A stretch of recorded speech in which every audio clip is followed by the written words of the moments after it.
My sister pushed my 15-year-old son out of his wheelchair at our family reunion and told him, "Stop faking for attention." Everyone laughed. They didn't know that my son's therapist had recorded everything or that he would tell the judge exactly who hurt him. Hey, Reddit. My parents always gave my sister money for her unsuccessful companies, even though they told me money was limited. I didn't say anything and got by. Their carelessness left my 15-year-old son in a wheelchair, and that's when I couldn't ignore the pattern anymore. The family was torn apart by what transpired next. Let me start at the beginning. I'm 43 years old and an industrial safety inspector. I've been married to Lindsay for 17 years. Our son Evan just turned 15. My job is not too hard. I find dangers before they hurt someone by looking for weak spots in structures, supports that aren't strong enough, and failure points that are about to collapse.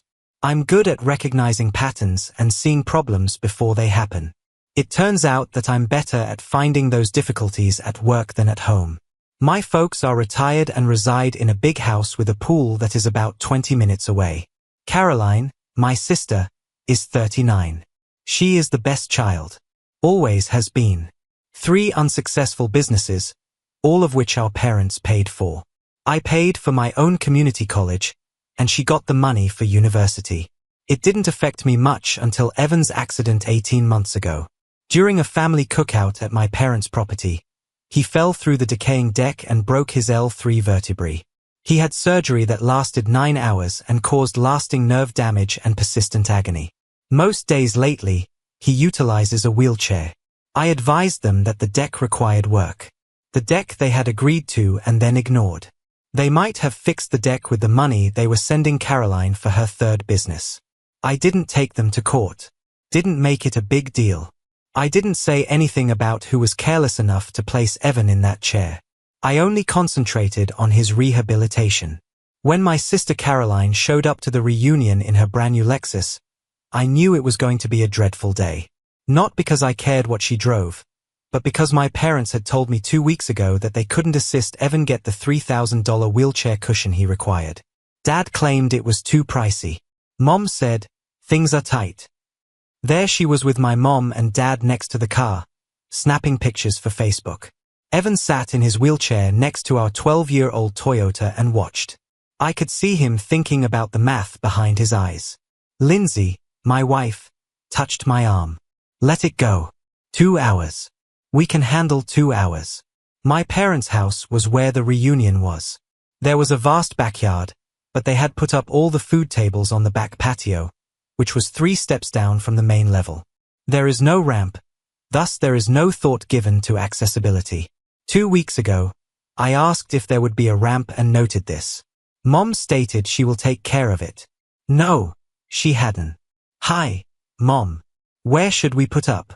I pointed to Evan's chair and asked. She seemed bewildered. "What do you mean? There's no ramp. Evan can't get to the terrace." "Oh, well, can't you just take him down?" Lindsay's grip on my arm got tighter. "Mom, he weighs 140 pounds. The chair costs another 30, and it's not classy. I don't know what you want me to do about it right now. You could just bring him a dish." She moved away before I could answer and went right to Caroline. Evan hadn't spoken a word. He had gotten skilled at being quiet as people talked about him like he was a logistics problem during the past 18 months. Lindsay murmured softly, "We can stay up here." "It's fine." It wasn't fine. While everyone else ate and joked below us, we sat on the higher level for the next hour. A few family members stopped by to say hello. My Uncle Rob came over with extra food and sat with us. He had asked Kyle, Evan's physical therapist, to come to the reunion. Kyle stayed away from her and talked to other visitors. Caroline popped up once. "Great show." Gave Evan a hug, snapped a selfie, uploaded it right away, and then left. Later, Dad brought everyone together for a family picture. I began to push Evan toward the group. Actually, Mom responded, stepping forward. "Evan might be able to go to the rear. The wheelchair is merely for show. You know." Lindsay went stiff. "What do you mean by visually?" I requested for the picture. "It's hard to focus. Can he pose for one picture?" He can stand for 3 minutes before the nerve agony gets really bad. You don't need to be that over the top. That's when Caroline sped up. She was behind Evan's wheelchair, holding onto the handles, and she pulled it back. "Evan, honey, come on," she said in a soothing voice. Then it changed. "I know this is hard, but you have to keep going. Just stand still for the picture." She shook the chair once. Difficult. Evan's head jerked forward and then back, and his whole body shook. His face turned white. Someone claimed it's just support. Aunt Linda. In 3 steps, I was across the room, my hands on her wrists, ripping them off. "Don't touch him. Now back up." Caroline's face changed. The worry went down. "He is able to walk. He's being difficult. You treat him like a baby too much. We're going." I got up and walked away from the chair. "Look," Caroline yelled out to us. "He becomes so angry." Someone chuckled. "Jake." I noticed him take out his phone, but we were already on our way. Caroline is only trying to be helpful. Mom's voice. There were 30 people standing there, watching Evan shake. Not one of them did anything. Kyle had gotten closer during the fight. He had taken out his phone when Caroline grabbed the chair. "Got it all." Lindsay took our bags. Rob showed up at the gate. "I'm sorry. I should have told you. They've been getting worse." Kyle let me see his phone. I got it. The grasp and the shaking. I nodded to say yes. Couldn't talk. We put Evan in the car. He couldn't handle the transfer himself since his hands were shaking too much. "How bad is the pain?" I inquired softly.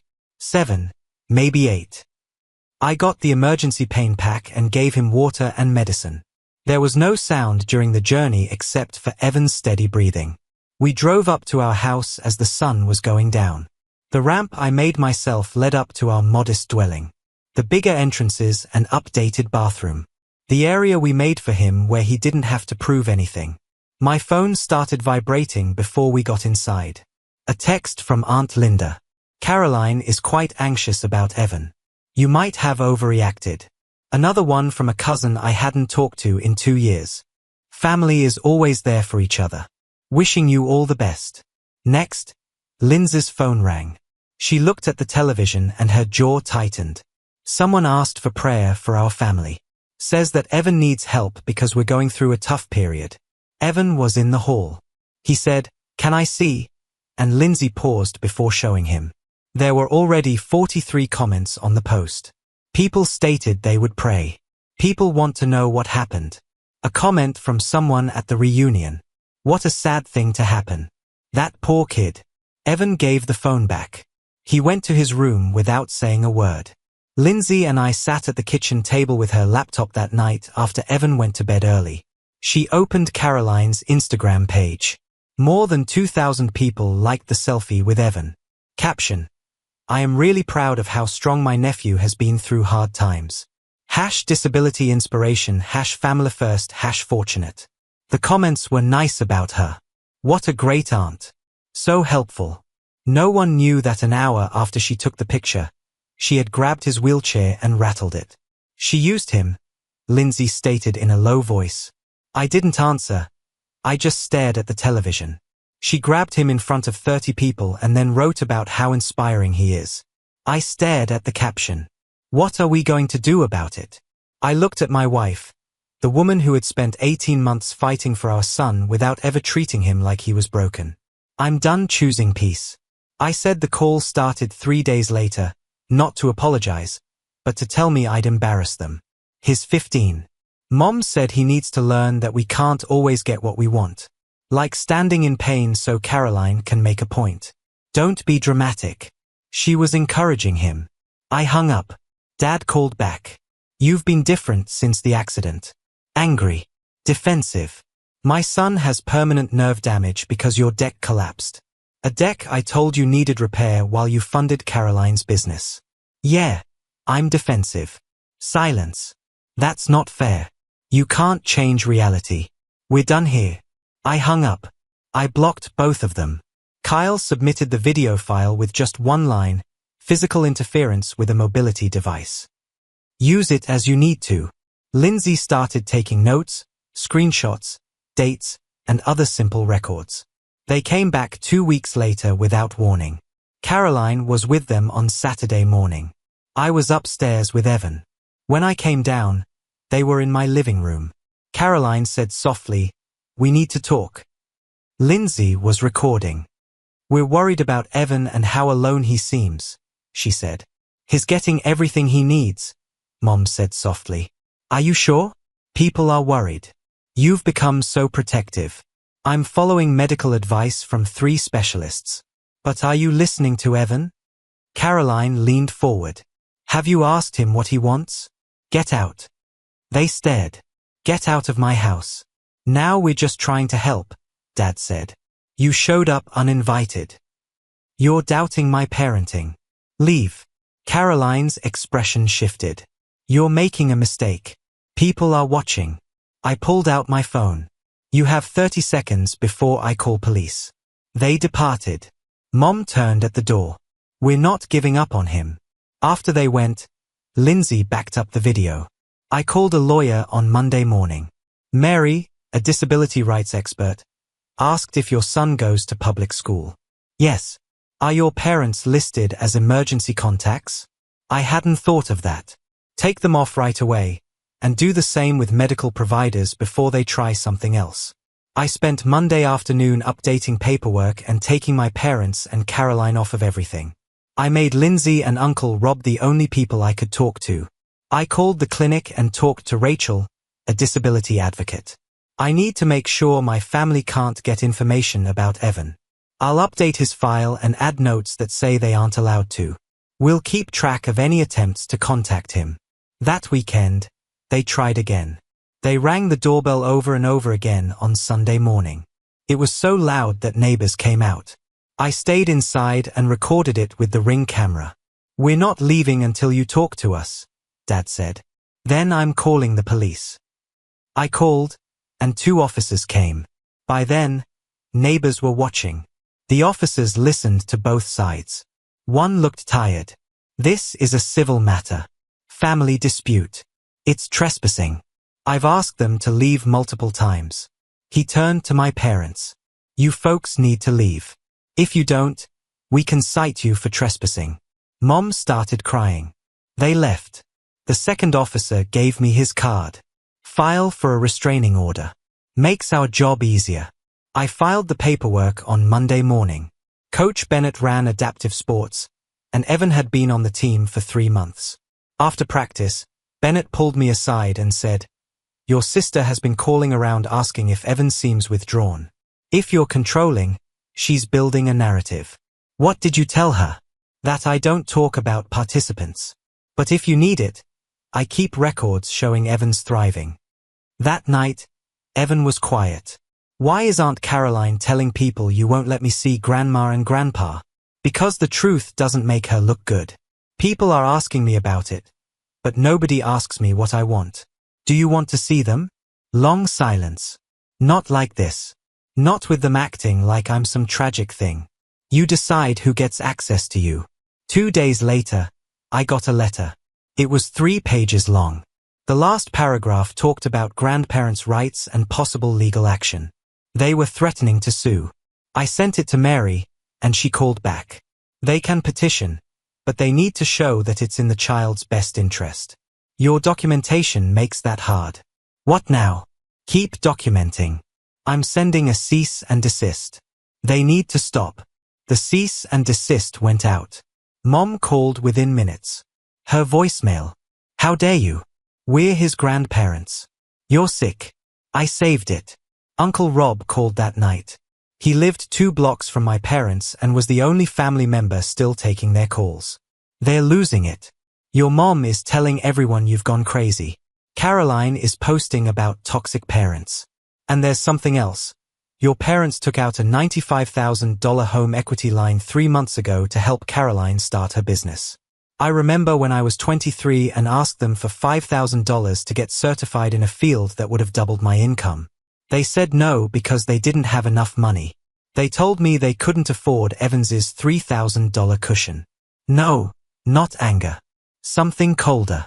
Evan's breaking point came on a Wednesday in early October, for months after the reunion. When I got home, Lindsay was waiting for me at the door. Her face was tight. Caroline came to school today during lunch and walked into the cafeteria with a gift bag. She made a big deal out of it. She took pictures with Evan and posted them before she even left campus. Evan told me later what it looked like from his table. He was seated with 3 buddies, having a typical lunch, talking about a video game update, and trying to be just another kid eating bad pizza. Then Caroline walked into the cafeteria. The room changed right away. Everyone pulled out their phones as if they could tell the performance was about to start. She saw him, walked right over, and knelt down next to his wheelchair, even though he was at table height. Her voice was loud enough to be heard. "Evan, my love, I've missed you so much." His hands went cold, his stomach fell, and his jaw clenched tight. He felt like he was about to panic and wanted to yell, "Don't make a scene. Don't make it worse. Just get through this." One of his pals muttered, "Is that your aunt?" And all of a sudden, he wasn't Evan anymore. He was a show. The disabled kid with family problems. Everyone was watching. Caroline took out the gift bag. It was expensive chocolate from that downtown store. She set it in front of him like an offering. "I just want everyone here to know I'm always here for you." Translation: "If you turn me down, you look cruel." She took his hand, but he pulled it back. "Please leave," he said flatly and quietly. Her face changed, showing hurt and concern, perfectly timed for the dozen phones that were recording. "I'm not giving up on you, honey. I'll always fight for you, no matter what anyone says." She stood, touched his shoulder, and left. Evan sat still while his friends tried to act like everything was normal. Then someone at the next table read the Instagram caption out loud, "Never giving up on my nephew. Family is forever. #disability awareness #unconditional love." Someone laughed. Someone else liked it. Evan watched the post spread in real time. Watched himself become content. That's when he realized this wasn't about connection. This was farming engagement off his humiliation. How did she get in? Substitute at the front desk. New person. They never checked the name against the restricted list. They just let her in when she said she was family. They didn't stop her until students started recording. Then they acted like it was a desk mistake, not a security breach. I found Evan in his room on his bed, not in his chair, staring at his hands. Mom told me what happened. She brought expensive chocolate from that fancy place downtown and took pictures of herself giving them to me. She posted it with a caption about never giving up on family. "Everyone at school thinks she's amazing and I'm the problem." "You're not the problem. Then why does it feel like I am?" His voice cracked. "She keeps showing up, keeps performing, and people eat it up. They see the photos and the captions and they think she's this incredible aunt who won't give up on her disabled nephew. They don't see that she's never really here, that she only shows up when there are cameras, and that she grabbed my wheelchair and shook it 4 months ago. I know. I'm so tired. I'm tired of being the sad part of everyone's day. Grandma and Grandpa look at me like I'm broken. Aunt Caroline uses me for content. Random people at school treat me like I'm inspiring just for being here. I didn't ask for any of this. I just wanted to be a normal kid." I sat on the edge of his bed and waited. The worst part is that he kept saying, "She doesn't even know me like at all. She brought some chocolate. I can't drink milk.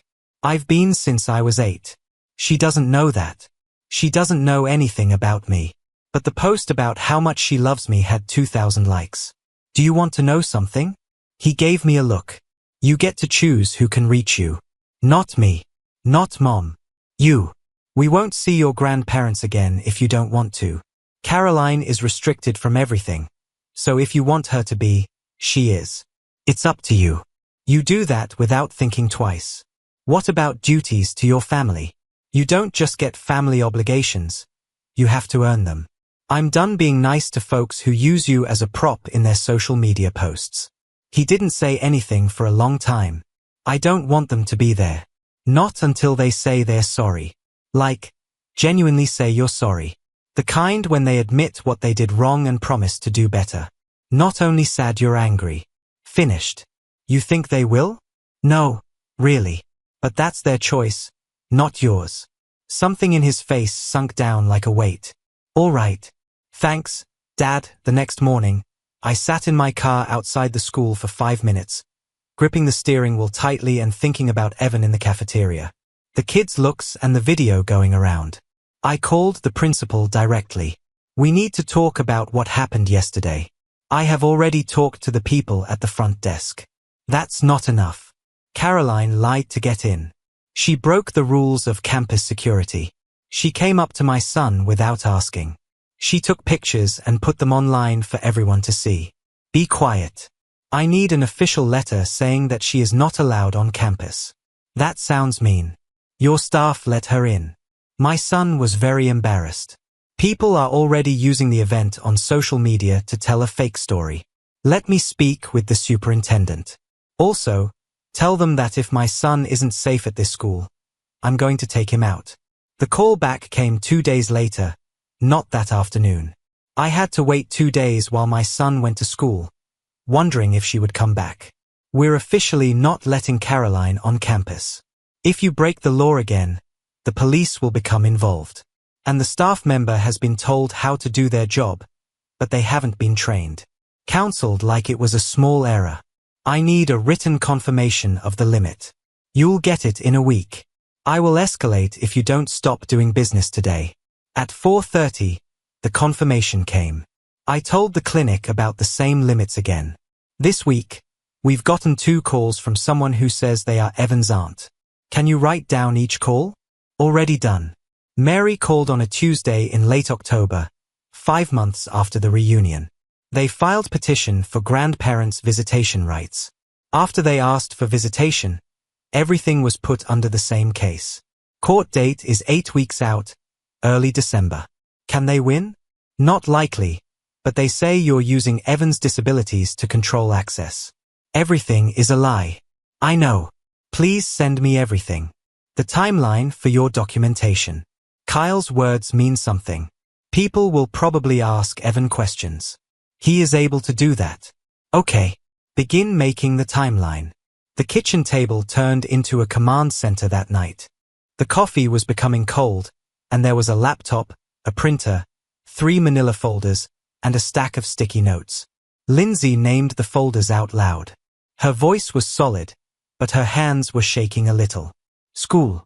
She gave us incident reports, cafeteria records, confirmation of the campus band, notes from medical specialists, logs of physical therapy, pain management records, 18 months of proof that we weren't lying, trespassing, ring camera footage, police reports, the cease and desist letter, timestamps on every violation, social media screenshots, Caroline's posts with dates, the reunion selfie with its 2,000 likes, and every performative caption saved and dated. I opened the video of the reunion.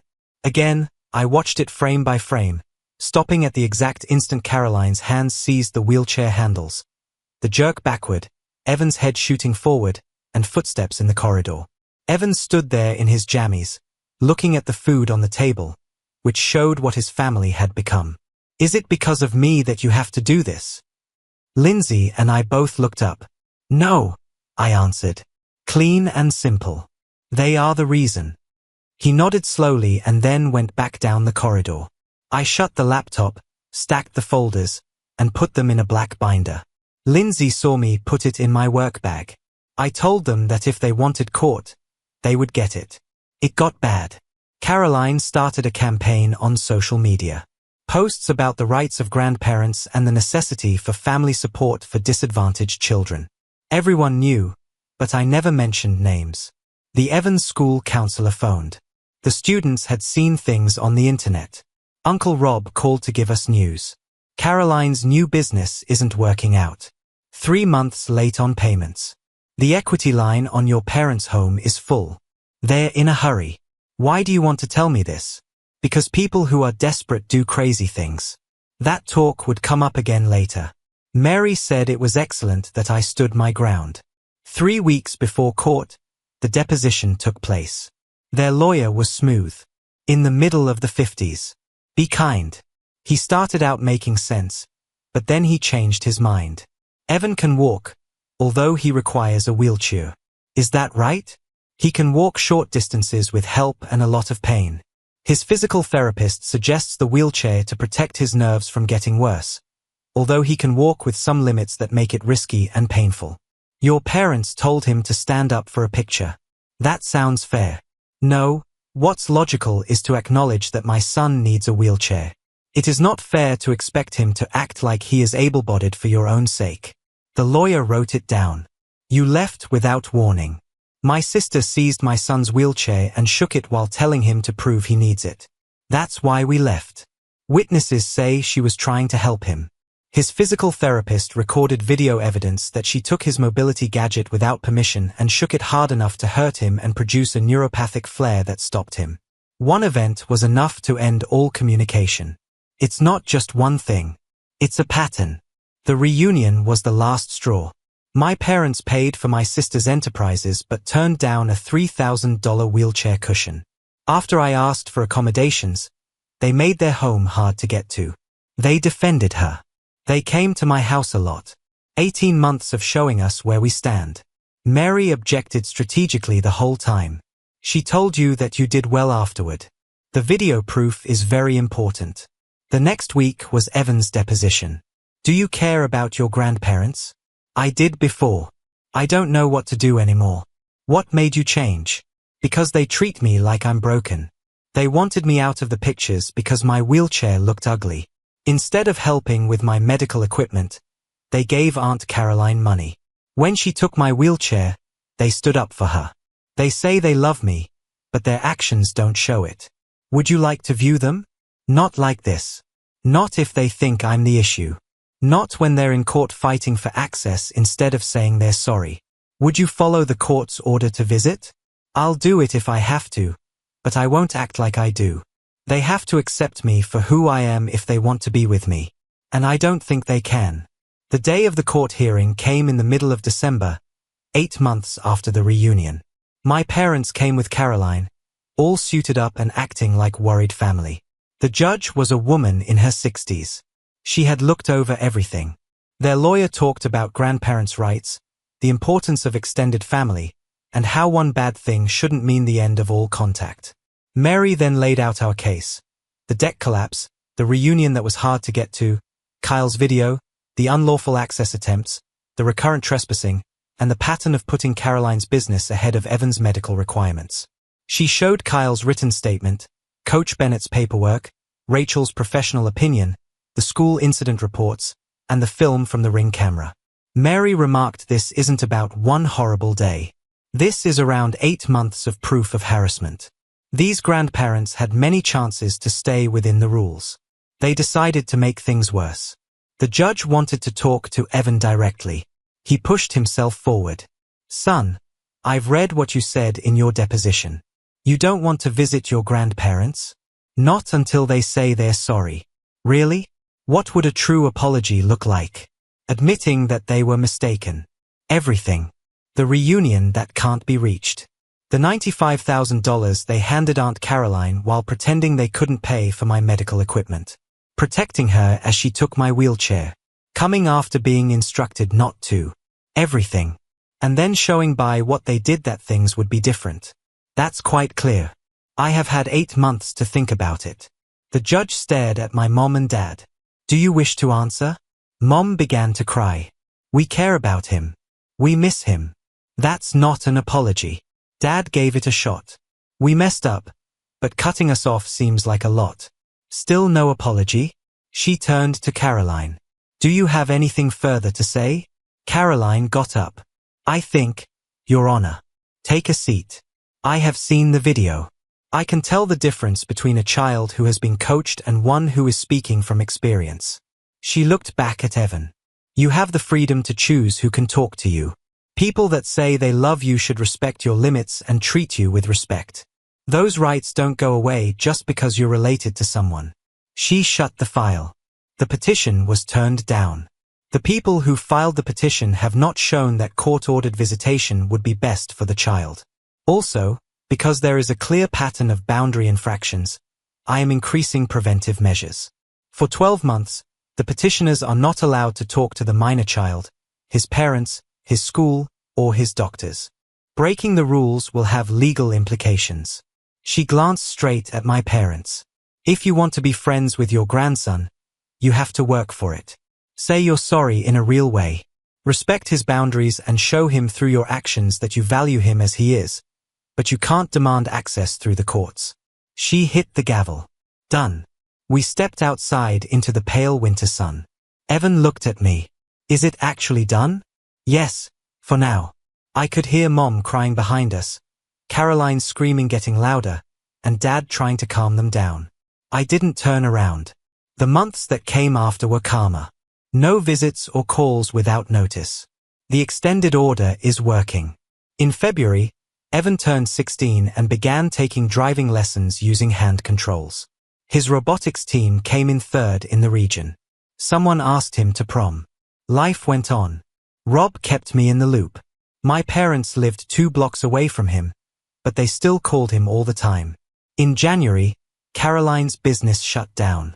By the middle of February, almost 2 months after the court's decision, she had moved back in with my parents.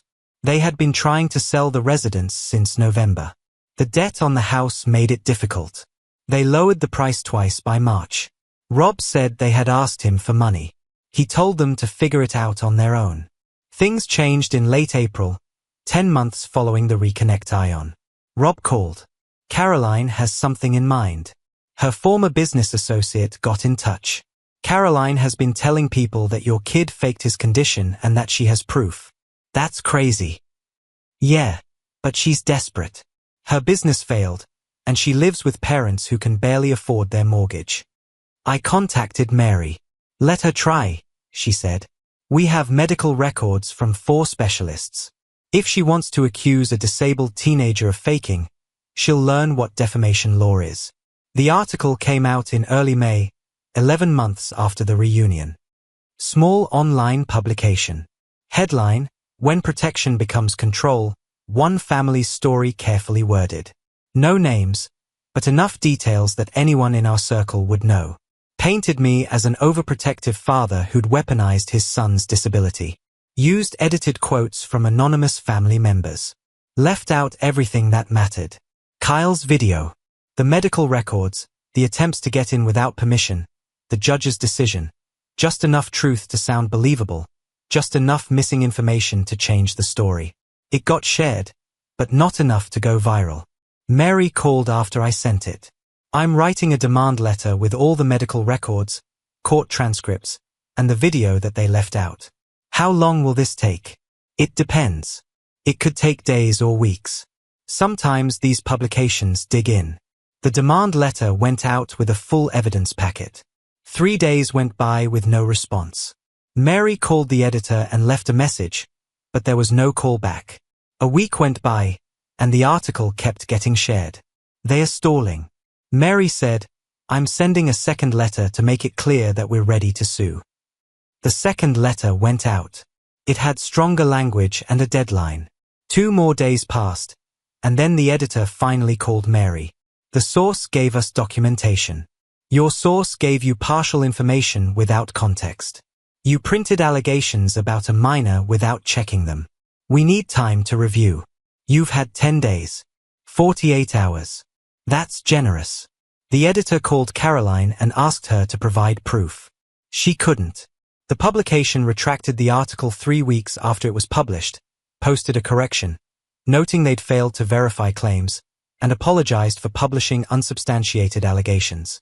The retraction didn't get as much attention as the original article, but it was still something. Evan's school held its Spring Accessibility Awareness Assembly in late May. Students organized it, and Evan was on the planning committee. At the event, students with disabilities talked about their experiences and local advocates talked about their rights. Evan was supposed to talk third, but I got there early. Lindsay was already there, and the gym was filling up. That's when I spotted my parents, Caroline, in the back row. They had slipped in through a side door. Caroline had pushed them to come, and I could see by their body language that Dad was uncomfortable. Mom kept her head down, and Caroline sat between them with a determined look on her face. No, let him focus, Lindsay said gently. Evan's turn came 30 minutes later. He rolled up to the microphone and said, "Hi, I'm Evan. I'm 16 years old. I have to use a wheelchair because I hurt my back 18 months ago. I want to talk about something that isn't talked about too often. Sometimes the hardest part isn't the disability, it's how people treat you because of it." He talked about accessibility, dignity, the difference between pity and respect, about performative concern versus actual support, about family members who use disabled people for inspiration content but won't make their homes accessible. When he finished, the applause was genuine. That's when Caroline stood up. She walked down the aisle to the stage. Evan saw her coming, but his face didn't change. "Evan, honey," she said, "that was beautiful. I'm so proud of you." She reached for him, but he moved his chair back. "Don't. I'm your aunt. I love you." "No, you don't." Caroline's face changed. "I've been trying to be a part of your life." The principal and security came. You need to step back. I'm his family. You're breaking a court order. Step back now." I got to the stage and stood between them. "Leave. I have every right to be here. This is a public event. You're not allowed on campus. You're breaking a protective order," and the security officer checked his screen. "She's on the restricted list, and there's a campus ban on file. Calling the police now." "That's not necessary," Caroline said quickly. "No, I said call them. Document the violation." Caroline's careful expression cracked. "This is you can't. I've done nothing but try and this is sick. You're sick." Evan looked right at her. "You took yourselves from me." Dad stopped pretending it wasn't happening. The police came a few minutes later. School security gave them the footage. Officers' body cameras recorded everything. That night, my parents and Caroline were taken away. Lindsay showed me her phone. Students recorded it and posted it. It's spreading. The video was everywhere. Evan's whole speech, his calm response, his devastating line. The comment section had changed. People who had seen Caroline's carefully curated social media now saw the truth. She acted like she cared, he set boundaries, and she played the victim when called out. The story was changing. The publication that had printed the hit piece put out a second statement. They said they had been tricked and apologized more fully.